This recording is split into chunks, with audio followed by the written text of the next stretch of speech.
Welcome to the show. In a moment we'll hear from Southern Steel assistant coach Natalie Avellino on their first win of the season over the Tactics. Other winners in the ANZ Championship Round 2 saw the Fever posting 80 points against the hapless and winless Mystics. In the All-Aussie clash, the Vixens always had the upper hand over the Thunderbirds. The Magic barely broke sweat, disposing of the Swifts. And the Pulse led early but were outfoxed by the Firebirds late in the match, the Queenslanders holding on to claim victory in a frantic finish to an exciting match. Well, Nat, congratulations on that first win, a hard-fought victory. At half-time, I wasn't sure. I was a bit nervous too, Tom, but a good start, which was better than the week before, and then to go down by 5 during that quarter and then pick it up to even at half-time. But the finish, just what we needed. And that famous third quarter, how critical it is to perform well, and you did. Yeah, we did, and we just touched on a few basic things we needed to rectify in that game. We made a positional swap, bringing Sulu Tony Fitzpatrick on at goalkeeper, and she just toughened up that defence line for us. And we're all systems go. The two talking points I'm hearing, one is Fowler's influence is fantastic, but we spent a little bit of time trying to find her, but we're getting there. Yeah, we are. Still some of the feeding's not ideal to her, so some of the placement of the ball. But she even took some amazing ball, and I just wonder, her back's not sore by the end of the game. But 65 from 70 was her shooting statistics, and but I keep going back to her and say, Jay, you still missed 5 goals. But she's come back to me and said, but I got the rebound, so that's what you want. So she's really competitive, and she wants to match those stats each week. You're going to have to vary that attack though, aren't you? Because the opposition will quickly work out, shut her down, and that limits your scoring opportunities. Yeah, it does. And to be fair, the Tactics probably aren't the strongest defensive line, and they are one of the shortest ones as well. So when we come up against the Thunderbirds this week, we're up against an experienced defence line. And obviously when you get to the Magic and the Swifts with Sonia McCloma there, it's not going to be easy for her. So we've got options, and Tapai Selby-Rickett is an option for us at goal shooter. She provides a lot more movement, so we just need to see what our opposition throws at us, and if we need to make changes, we've got those available to us. You touched on that defensive change. That's the other talking point I've heard, is that there was always a question mark about experience there, and it's starting to tell a little bit there. Yeah, it is, and I suppose it was a little bit similar last year as well. With Storm Purvis, I think she did reasonably well. She hasn't had a lot of court time with us this year. Sulu's been the favoured defender, but her performance last week against the Firebirds warranted her a start. And I think Rachel Rasmussen seemed to be more comfortable out at goal defence for us this week. But Sulu made a huge impact, and I suppose it just depends on which player can rise to the occasion each week. And so Sulu with her performance could be our starter this week. Good to see Wendy getting some good court time now, looking fit and very much back in the mould. Yeah, she is, and she had nearly a full game, came off in the last 3 minutes, so she was outstanding at wing defence, and her and Philippa Finch have got a really good combination in that defensive area around that circle edge. So Wens is really fit, and she's just such a great team person and really picks that team up. So yeah, hoping that she can provide us a few more intercepts and turnovers.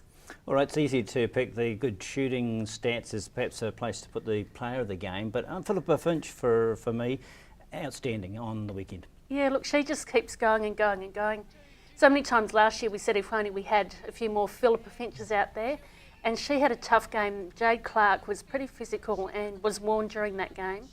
So Phil was worn down a fair bit, and she just kept going and going. So yeah, she was outstanding both attack and defence. She's got a really nice feed into Janelle, and just finds the placement really well. So, and as I said earlier, linking up really well with Wendy. So yeah, Phil's been probably our linchpin there, I think, and has really proven to be our starting and strongest centre. I know you'll be pragmatic about who and over the Tactics, who are struggling a little bit at the moment, and points will be expected against that side. The Mystics also looking a little vulnerable at the moment.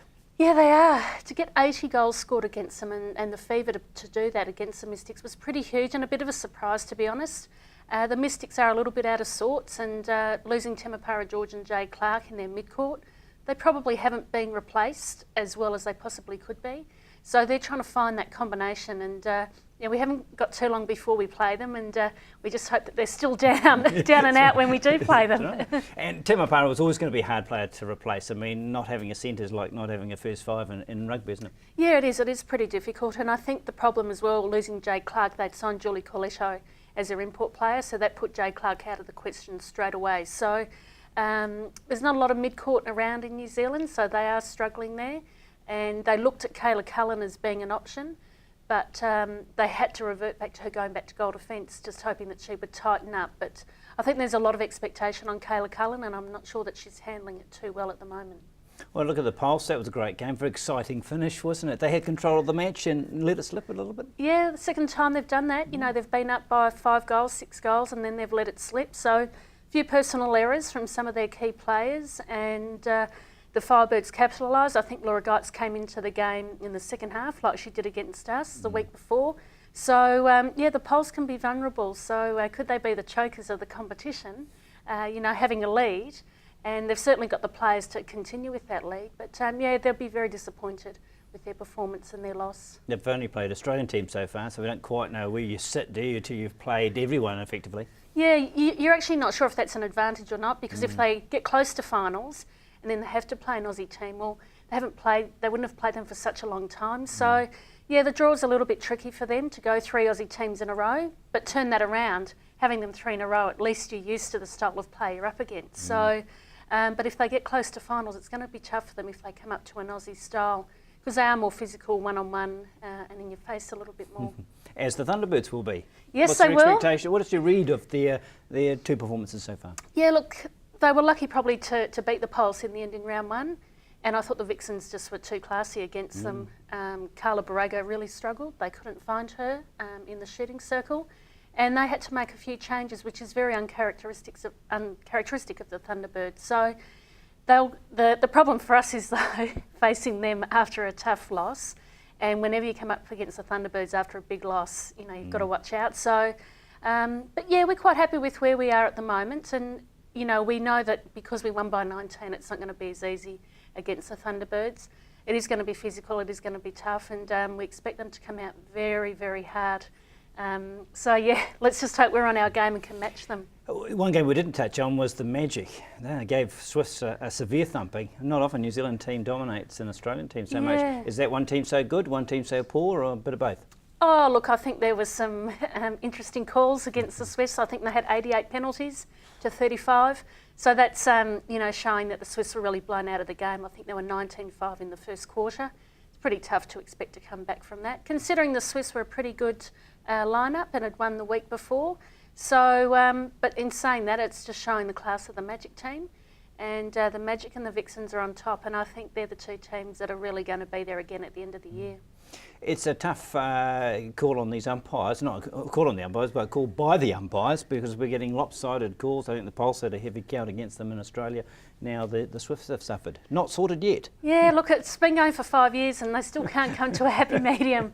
And I'm not really sure what it is. I know in Australia the umpires let you contest the ball a little bit more. And in New Zealand, you know, you've really got to move your feet and get around the body and be in a really clean position to go for the ball, which is a little bit frustrating because I think sometimes defenders can get some clean ball from coming from behind. So, you know, we were heavily penalised early in the first half for our game, and I don't think we reacted and adjusted quickly. And that's something that you need to do. You need to adjust. At the end of the day, the umpires have got that whistle in their mouth. They're making the decisions and you've got to go with what they say. Defending champions the Magic are on top of the ladder with 2 emphatic wins, with Australian teams making up the top 4, but it's hard to see the Fever staying there despite their big win at the weekend. The Steel lead the charge of the Chasers, with the Thunderbirds hard on their heels, and the Pulse improving but not yet winning, with no bonus points on offer for close losses. The Tactics and Mystics need a major form turnaround, or they'll be fighting it out for a certain wooden stirring utensil come season's end.